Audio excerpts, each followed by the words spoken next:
আসসালামু আলাইকুম বন্ধুরা, আজ আমার মা রান্না করেছে স্বাদের কই মাছ। তাইলে দেখে নেই কিভাবে রান্না করলো। এতে একটু লবণ, হলুদ, মরিচ গুঁড়ো এবং হালকা সরষের তেল দিয়ে মেখে নেব। কি সুন্দরভাবে মাখা হয়ে গেছে। এখন ভাজার পালা। একটা একটা করে সুন্দরভাবে সবগুলো ভেজে নেব। ঘ্রাণ বের হচ্ছে।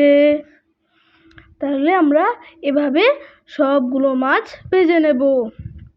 কি সুন্দর দেখাচ্ছে। তারপর একটা কড়াইতে পেঁয়াজ বাটা দিয়ে নেব।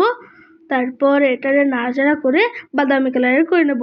তারপর হালকা একটু এতে একটু লবণ, হলুদ ও লাল মরিচ গুঁড়ো দিয়ে দেব। তারপর এটাকে নাড়াচাড়া করে হালকা পানি দিয়ে দেব। এরপর এতে রসুন বাটা ও আদা বাটা দিয়ে নাড়াচাড়া করে আবার একটু পানি দেব। তারপর এটাকে নাড়াচাড়া করে এটার ভিতরে সেই ভাজা কই মাছগুলো ঢেলে নাড়াচাড়া করব। এখন দিয়ে দেব নারিকেলের দুধ। কি সুন্দর দেখাচ্ছে। এটা দেওয়ার পর খুব ঘ্রাণ আসবে। তারপর এটাকে নাড়াচাড়া করে সুন্দর করে নেব। তারপর এটাকে ভাতের সাথে পরিবেশন করে চটপট করে খেয়ে ফেলবো। কি মজা।